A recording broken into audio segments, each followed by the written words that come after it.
লক্ষ্য সাধাৰণতে কোনো ধৰণৰ পৰিৱৰ্তন এয়া শাৰীৰিক ফিটনেছৰ নতুন অভিযান হওক, স্বাস্থ্যসন্মত খাদ্যাভ্যাস হওক বা সঠিক সংগঠিত জীৱনশৈলী হওক, কিন্তু নতুন আৰম্ভণি আৰম্ভ কৰা আটাইতকৈ উত্তম উপায় হ'ল ঈশ্বৰ আৰু বাইবেলৰ ওচৰলৈ যোৱা।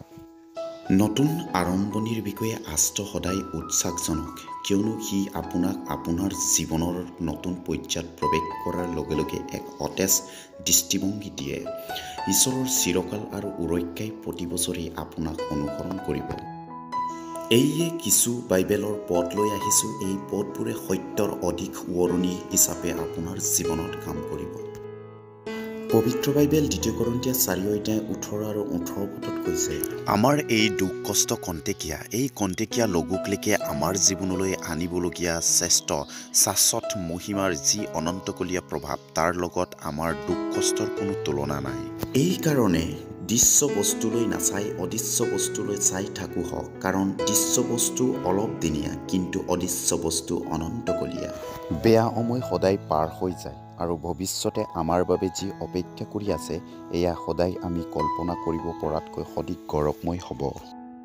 পবিত্ৰ বাইবেল গীতমালা ৬৫:১১ কৈছে যে, তুমি তোমাৰ মংগলৰ মুকুটেৰে বছৰটো ভূষিত কৰিলা আৰু তোমাৰ ৰদ যোৱা পথবোৰত পুষ্টিকৰ দ্ৰব্য পোৱা যায়। ঈশ্বৰে সদায় আমাৰ ভৱিষ্যত উজ্জ্বল হোৱাটো বিচাৰে আৰু তেওঁৰ উদ্দেশ্য হৈছে আমাক প্ৰচুৰতা আৰু আশীৰ্বাদেৰে আগুৰি ৰখা। এই নতুন বছৰলৈ আগবাঢ়ি যোৱাৰ সময়ত এই উদ্দেশ্যৰ ওপৰত বিশ্বাস ৰাখক। যীশুৱে পুস্তক ৪৩:১৮ আৰু ১৯ পদত কৈছে, তোমালোকে পূৰ্বকালৰ কথা সোঁৱৰণ নকৰিবা আৰু পুৰণি কথাবোৰলৈ বিবেচনা নকৰিবা। চোৱা, মই এক নতুন কাৰ্য কৰিবলৈ উদ্যত, এয়াই এতিয়া ঘটিব, তোমালোকে জানো তাক নাজানিবা? মই অৰণ্যৰ মাজত পথ আৰু মৰুভূমিৰ মাজত নদীবোৰ উৎপন্ন কৰিম।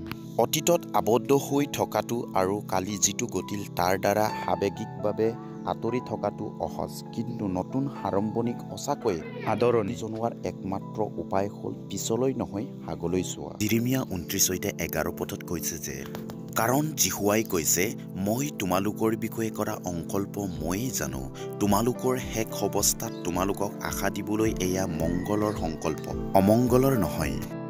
যেতিয়া জীৱনে আমাক ওজন কৰি পেলায়, তেতিয়া গছৰ মাজেৰে অৰণ্যখন দেখাটো কঠিন হ'ব পাৰে, কিন্তু এইটো জানি সান্তনা লওক যে ঈশ্বৰৰ আমাৰ বাবে সদায় এটা পৰিকল্পনা থাকে আৰু সময়ৰ লগে লগে আমি চাবলৈ আৰম্ভ কৰিম যে এইটো কি।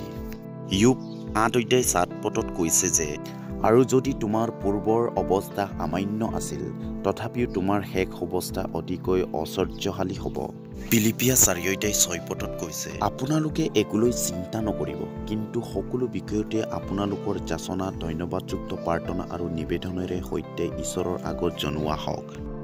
আমাৰ জীৱনৰ ইমানখিনি সময় কি হ'ব পাৰে, এই চিন্তাত পাৰ হৈ যায় যে আমি প্ৰায় ইয়াত আৰু এতিয়াৰ প্ৰতি দৃষ্টি এৰুৱাই পেলাওঁ।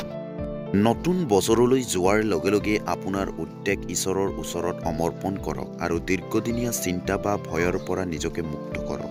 কাৰণ ২ কৰিন্থীয় ৫:১৭ পদত কৈছে, এতেকে কোনো যদি খ্ৰীষ্টত আছে, তেনেহ'লে তেওঁ নতুন সৃষ্টি, পুৰণিবোৰ লুপ্ত হ'ল, চাওক নতুন হ'ল।